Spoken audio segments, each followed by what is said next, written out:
सेवा सेवारो नमस्ते welcome to the my blog. तपाईँलाई स्वागत छ मेरो ब्लगमा। देखिरहेको दृश्य कहाँको भनेर तपाईँलाई चाहिँ लागिरहेको छ भने यो पक्कै नेपाल होइन, यो चाहिँ विदेश हो। विदेश पनि कुन ठाउँ भन्नुहुन्छ भनेदेखि चाहिँ खाडी मुलुकको पनि ओमन भन्ने ठाउँ। देख्नुभएको दृश्य चाहिँ पुरै नाङ्गो डाँडाहरू मात्रै छ, जहाँ चाहिँ हरियो भनेको बिल्कुलै छैन। जुन हरियोहरू तपाईँले देख्नुहुन्छ त्यो चाहिँ सबै कृत्रिम हरियोहरू हो। कृत्रिम हरियो भन्नाले चाहिँ तपाईँको रोपेर पानी लगाएर जगाएको त्यो ठाउँमा आफै भएको होइन, कहीँ टाढाबाट चाहिँ लिएर तपाईँलाई होइन रोपेर अनि त्यस पछाडि चाहिँ ठुलो बनाएको। हेर्नुहोस् यस्तो डाँडाहरू छ सबै। आजको यो भ्लगमा चाहिँ मैले खास तपाईँहरूलाई चाहिँ म ड्युटी गर्नु जाने बाटो र मैले ड्युटी गर्ने ठाउँको वरिपरिको वातावरणहरू देखाउन गइरहेको छु। तपाईँलाई कस्तो लाग्छ कृपया कमेन्टहरू गर्नुहोला। र यो भिडियोमा कोही नयाँ आएर हेर्दै हुनुहुन्छ भनेदेखि प्लिज सब्सक्राइब सेयर गरेर पनि सहयोग गर्नुहोला। र हामी जति पनि विदेशमा रहेर काम गरिरहेको छौँ उहाँहरू सबैलाई चाहिँ मेरो अनुरोध छ, कृपया काम गर्ने बेलामा काम गर्ने ठाउँमा यात्रा गर्दा या हरेक ठाउँमा, अहिले गर्मीको सिजन छ, तपाईँलाई चाहिँ एकदमै उच्च सुरक्षाको विधिहरू अपनाउनु होला भन्न चाहेँ। किनकि हामीलाई कसैले कुरिरहनु भएको छ, कसैले पर्खिरहनु भएको छ होइन। हामीले हाम्रो सुरक्षा गरेर उहाँहरूको जीवन पनि सुरक्षा गर्नु छ, उहाँहरूको भविष्यहरू पनि सुरक्षा गर्नु छ, आफ्नो भविष्य सुरक्षा गर्दै। त्यसैले तपाईँहरू सम्पूर्ण जसले यो भिडियो हेर्नुहुन्छ विदेशमा रहेर विदेशको भूमिमा आफ्नो पसिना चुहाएर उहाँहरूलाई चाहिँ मेरो विनम्र अनुरोध छ भन्दै म अगाडि बढेँ है त। अब सुरु गरौँ है त हाम्रो काम गर्ने ठाउँको भिडियोहरू। यो चाहिँ मैले काम गर्ने ठाउँको हो। यो चाहिँ तपाईँको प्राइभेट बिचबाट चाहिँ पब्लिक बिच जाने बाटो हो। यो बाटोको लेफ्ट साइडमा तल चाहिँ गेस्टहरू बस्ने ठाउँहरू छ, यो प्राइभेट हो होइन। अनि योबाट तपाईँको अगाडि हिँड्दै गएपछि चाहिँ तपाईँको प्राइभेट बिच आउनेछ, प्राइभेट पार्टी गर्ने ठाउँहरू आउनेछ। प्राइभेट भनेछु, पब्लिक बिचहरू आउनेछ र पब्लिक पार्टी गर्ने ठाउँहरू पनि छ। यसको लेफ्ट साइडमा चाहिँ तपाईँको होइन समुद्र पनि छ। त्यो तल देखिएको उहरू चाहिँ यो हो मान्छे बस्ने ठाउँ, गेस्टहरू आएर बस्छ। यो देब्रे साइडको लेफ्ट साइडमा चाहिँ तपाईँको भनौँ न पानीभित्र यस्तो लम्पसार परेर एउटा बढेको डाँडा छ। त्यो डाँडाको बिचमा चाहिँ एउटा दुलो छ होइन, यो गेस्ट बस्ने ठाउँ हो। त्यो दुलो देख्नुभयो, त्यो दुलोबाट चाहिँ पानी अलिक माथि आएको बेला चाहिँ बोटहरू ओहोरदोहोर गर्ने गर्दछ र गेस्टहरूले एकदमै धेरै मन पराउँछ त्यो ठाउँ चाहिँ। जाउँ हामी अब अझै अगाडि। यो चाहिँ बिहानी पखको झुल्के घाम, तपाईँलाई थाहा छ होइन, नेपालमा बिहान उठ्ने बित्तिकै हिमाल देख्न पाइयोस् भन्ने गाना सुन्नुभयो होला रामकृष्ण ढकालको होइन। एकदमै रमणीय छ। समुद्रबाट पानीबाट चाहिँ निस्के जस्तो लाग्छ। यो चाहिँ अलिकति यता चोसो निस्केको ठाउँ हो। यहाँ चाहिँ अगाडि 2-4 वर्ष अगाडि चाहिँ एकदम जेनरल म्यानेजरले चाहिँ क्लिफ टप बनाउनुपर्छ भन्नुहुन्थ्यो, तर उहाँले छोडेर चाहिँ यहाँबाट अर्कै हाम्रै साङ्ग्रिलाकै चेनोमा जानुभयो। त्यो पर देखिएको त्यो यो नरिवलको बोटदेखि तल देखेको भाग हो कि म गएको घाम उदाउँदै गरेको ठाउँ हो, यो नरिवलको रुख होइन। हेर्नुहोस् तपाईँको यो देब्रे दाहिने अगाडि जुन देखिएको रुखहरू छ यो चाहिँ तपाईँको छक्कडाको रुख हो है। यहाँ चाहिँ अब लोकल भाषामा चाहिँ खजुर भन्छ, तर नेपालमा चाहिँ हामीले चाहिँ देखेको र सुनेकोमा चाहिँ छक्कडा भन्छ। त्यसैको रुख हो यो है। यसको बिरुवा चाहिँ नेपालमा लगेर मजाले लगाउनु हो भनेदेखि नेपालमा धेरै राम्रो हुन्थ्यो होला, एटलिस्ट हेर्नको लागि हुन्छ नि नरिवल टाइपको होइन। एकदमै राम्रो। यो चाहिँ फेरि तपाईँको नुनसरीको हावामा पनि माटोमा पनि जेमा पनि हुने के नमर्ने। नर्मली हाम्रोतिर त मर्छ नि त होइन, तर यो चाहिँ मर्दैन। देख्नुभयो यो चाहिँ तपाईँको पार्टीहरू गर्ने ठाउँ हो। यहाँ चाहिँ तपाईँको हेर्नु नि यो फिस्टे चरा कहाँबाट आयो होला है, अचम्मको कुरा। यत्रो टाढा होइन, वरिपरि कहीँ छैन तपाईँको यो हरियो परियोहरू। यही एउटा उहाँ मात्रै होटलमा त पनि होटलले पुरै रोपेर बनाएको गार्डनहरूमा चाहिँ यस्तो फिस्टे चराहरू आएर घुमिरहेछ, नाचिरहेछ। अचम्म अचम्म लाग्छ कहिलेकाहीँ यस्तो चिजहरू हेर्दाखेरि। मैले चाहिँ यसो देखेँ अनि कैद गरिहालेको नि।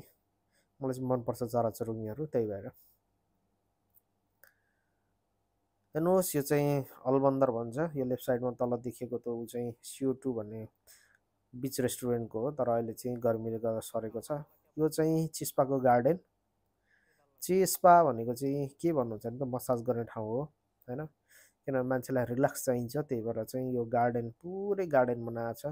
यहाँ चाहिँ तपाईँको मान्छे आएर बस्ने गर्ने, रिल्याक्स गर्ने होइन कामहरू गर्छ। एकदम मसाज गर्ने यो भिल्लाहरू हो। तपाईँको भिल्ला भिल्लामा चाहिँ मसाज गरिन्छ। यो सबै कृत्रिम हो, यो यहाँ आफै उम्रेको होइन। यसलाई सबै कहाँ कहाँबाट लिएर चाहिँ रोपेर बनाएको। मछुवारेहरू ओमनको इतिहासमा चाहिँ पहिलेहरू चाहिँ खालि यहाँको मान्छेहरू चाहिँ माछा मात्रै मारेर खान्थ्यो अरे होइन, अनि बाहिरका हामी जस्तै नेपाली जस्तै काम गर्न जान्थ्यो अरे। तर अहिले चाहिँ यहाँको सरकार एकदमै राम्रो आएर उहाँहरूले चाहिँ यति राम्रो गर्नुभएको छ जनतालाई, म्याक्सिममले काम गर्नुहुन्छ। थोरैले मात्र यस्तो माछा राख्नुहुन्छ, तर खानेले खाइरहेको छ माछा मारेर नै। यो चाहिँ तपाईँको बालुवाबाट पानी चाहिँ कति झर्दो रहेछ भनेर देखाउन खोजेको, र एउटा भुछाइ कसरी हुन्छ भन्ने पनि देखाएको। हेर्नु बालुवा कसरी बगेर आएको छ होइन, पानी सानो छ तर पनि बालुवा खतरा बगेको छ। र यसै कारणले चाहिँ यसरी नै कारण भनेपछि यसरी नै चाहिँ हाम्रो भुछाइ हुन्छ भन्ने देखाउन खोजेको तपाईँलाई। हेर्नु कस्तो छ त यो, सरर बगेको छ। हेर्दा सानो छ तर एकदमै खतरनाक बगेको छ। मलाई चाहिँ एकदमै मनमोहक लाग्यो यो, त्यही भएर मैले कैद गरेको भिडियो। यो चाहिँ लो टाइड भएको बेला यसो बिचतिर घुम्न आएको, अनि यो मैले देखेँ। यो चाहिँ के भन्नुहुन्छ भने यो चाहिँ तपाईँको हाम्रो शङ्ख हुन्छ नि, शङ्ख हो, त्यहीको शङ्खको चाहिँ बच्चाको रूप होइन। हाम्रो छोराछोरी भन्छ त्यस्तै यो पनि शङ्खको छोराछोरी हो। धेरै प्रकारको शङ्खहरू हुँदो रहेछ होइन, त्यसमा त्यही यो एउटा हो। देख्न सक्नुहुन्छ तपाईँहरूले यो माछाहरू पनि छ। त्यो माछा चाहिँ हाम्रो खोलातिर पाइने गडौले माछा भने जस्तो नेपालमा पनि पाउँछ यस्तो माछा। यो टन्नै हामी चाहिँ गडौले माछा भन्छौँ, तर यहाँ चाहिँ यस्तो टन्नै पाउँदो रहेछ यो माछा पनि। अनि देख्नुहोस् नि विभिन्न प्रकारको हुन्छ नि, हेर्नु कति खालको छ। त्यहाँ अघिको हिँड्दै गरेको त्यहाँ आइपुगेछ। कति छ त है, यो त धेरै कम, अझै धेरै छ। संसारमा कस्तो कस्तो जीवहरू हुन्छ होइन, सोच्नै नसकिने। हेर्नु माछा छ त्यहीँ हेर्नु यो शङ्खे किराहरू शङ्खहरू खेलिरहेको छ होइन। कति यो तपाईँको हेर्नु त्यो सेतो सेतो देखिन्छ नि, त्यो सबै यो शङ्खहरू मरेर भएको कि। कति खरबौँ मरेर चाहिँ तपाईँको यो शङ्ख एक दुईवटा बाँच्छ होला र त्यो ठुल्ठुलो हुन्छ होला कि, तर कति मर्छ होला कि सानैमा। कति खपेटा छ त्यो मसिनो खालको शङ्खको होइन, त्यो चाहिँ हेर्नु मरिसकेपछि त अब बढ्दैन नि त। त्यही भएर चाहिँ अब यो चाहिँ समुद्री बिरुवा भनौँ न। अब हाम्रो बाहिरको बिरुवा चाहिँ हरियो हुन्छ, समुद्रको बिरुवा चाहिँ यस्तो हुँदो रहेछ। मैले पहिलोचोटि देखेको यो यस्तो है। यो चाहिँ पानीभित्र नुनिलो पानीभित्र हुने, अनि यसमा चाहिँ सबै त्यही के अरे किराहरू आएर चाहिँ टाँसिएर बस्ने, अनि त्यो किराहरूले चाहिँ अब त्यही के खान्छ होला यसमा बसेर। टन्नै छ त्यो शङ्खे किराहरू एकदमै धेरै। तपाईँहरूलाई चाहिँ यो कति थाहा नहुन सक्छ नि त यो शङ्ख कसरी हुन्छ, कसरी बन्छ भनेर होइन, कस्तो हुन्छ होला भनेर। अब अधिकांश त मान्छेले के भन्छ भने शङ्खलाई चाहिँ त्यो प्लास्टिकको बनाएको या के को भनेर भन्छ नि त होइन, तर होइन। शङ्ख भनेको चाहिँ ओरिजिनल शङ्ख चाहिँ समुद्रमा चाहिँ हुन्छ, समुद्रको पिँधमा अलिक गहिरो ठाउँमा हुन्छ होइन। अब यो चाहिँ बच्चाहरू भएकोले अलिक बाहिर बाहिर निस्केको हो। र यसलाई चाहिँ यो शङ्ख किरालाई चाहिँ सानोमा चाहिँ त्यो गङ्गटाहरूले एकदमै धेरै खान्छ है, त्यही भएर मर्छ त्यो भनौँ न। म्याक्सिमम् मर्ने कारण चाहिँ गङ्गटाले तपाईँको होइन, अनि यो के भन्छ कछुवाले खाने गरेर मरेको हो। कछुवाले टोकेर पुरा फुटाउँछ र खान्छ यसलाई। हेर्नु त कति छ त, तपाईँलाई थाहा हुँदैन कि त्यहाँ छ भनेर त्यो शङ्खे किरा होइन, तर टन्नै हुन्छ शङ्खे किरा। यति धेरै कि यति धेरै, ल हेर्नु हेर्ने अलिक जुम गरेर मैले देखाएको थिएँ यो तपाईँहरूलाई होइन। बुरु फालिरहेको छ हेर्नु त, यो ठ्याक्कै गङ्गटा जस्तै हुन्छ, तपाईँको गङ्गटा ड्याम जस्तै हुन्छ, त्यही हो यो। हेर्नु म तपाईँहरूलाई निकालेर पनि देखाउँछु। हेर्नु त यस्तो हुन्छ होइन, त्यो निकाल्ने पनि त्यो सट्टभित्र पसिहाल्छ कि खपेटाभित्र, त्यही बाहिर हेर्न पाइँदैन खासै। कति हो कति कति कति मैले पहिले त देखेको थिइनँ, पछि यसो निहालेर हेरेको त होइन, कति हो कति, आमा त्यही मात्रै त्यही मात्रै त्यही मात्रै सबै।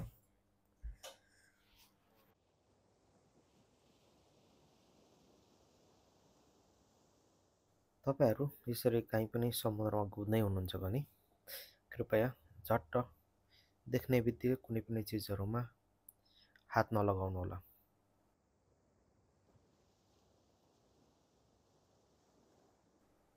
यहाँ हेर्नुहोस् है त, यो चाहिँ एउटा ढुङ्गे माछा रहेछ।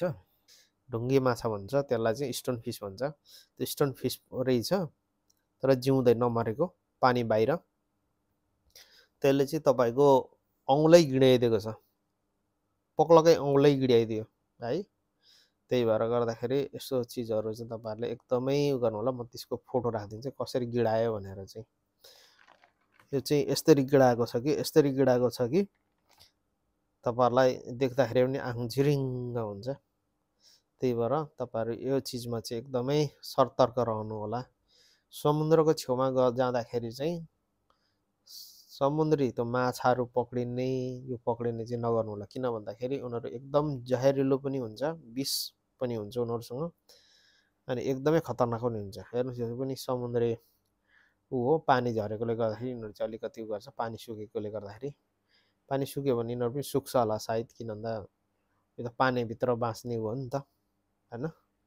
पानीबाटै अक्सिजन लिने, पानीबाटै गर्ने, सबै चिज गर्ने हो। घाम लाग्यो भने त त्यतिखेर ओइलिहाल्छ होला। यो पनि एक टाइपको हेर्नु शङ्ख हो, यो जिउँदै छ यो है, गीत हानिरहेछ भित्रबाट लोखर लोखर।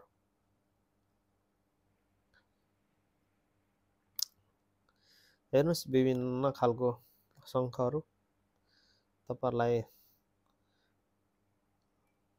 पक्कै पनि रमाइलो लाग्नेछ। जसले देख्नु भएको छैन, जसले देख्नु भएको छ उहाँहरूलाई त खासै केही फरक पर्दैन होइन। हामी जीव परजीवहरू कति छौँ त हामी, एउटा मानिस जस्तै यिनीहरू पनि एउटा हो नि त, सास भएको चिज हो होइन। कति छ कति तपाईँको यो चाहिँ, तर कस्तो हुँदो रहेछ भने शङ्ख चाहिँ तपाईँको पानीभित्र पनि बाँच्ने, पानी बाहिर पनि बाँच्ने हुँदो रहेछ है। मैले देखेको चाहिँ पुरा पानी बाहिर पनि छ टन्नै। तपाईँहरूलाई म यो चाहिँ अर्को भिडियोमा चाहिँ के गर्छु भने, म समुद्रमा गएर पुरै पक्रेर पानी हालेर पक्रेर बोतलमा भरेर लिएर आउँछु, अनि म चाहिँ लिएर आएर तपाईँहरूलाई देखाउँछु कस्तो के हो भनेर है त। मैले त कोसिस गरिरहेको छु यो लिएर आउने, र अर्को भिडियोमा म तपाईँहरूलाई देखाउँछु। यो चाहिँ भँगेराको बच्चा कहाँबाट गुडबाट लडेर झऱ्यो। चाहिँ मैले धेरै परबाट जुम गरेर खिचेको भिडियो है। आमाले चाहिँ बोलाइरहेको छ तर पर उड्नु सक्दैन, के गर्ने, बाछा बाँच्दैन पछि थाहा भएन। हुन त अब 4-5 दिनसम्म यत्तिकै बस्यो भने नि गर्छ। अब सर्पहरू एकदम धेरै आउँछ, सर्पले खायो भने थाहा भएन। धन्यवाद साथीहरू, तपाईँहरूलाई कस्तो लाग्यो त मेरो भिडियो, प्लिज कमेन्ट गरिदिनु होला। नयाँ कोही हेर्नु हुने हुन्छ भनेदेखि सब्सक्राइब पनि गरिदिनु होला, सब्सक्राइब गरेर साथ दिनु होला भन्न चाहे। र यति भन्दै म मेरो भिडियो चाहिँ अन्त गर्न चाहेँ। हवस् त, धन्यवाद। Good night. फेरि भेटौँला।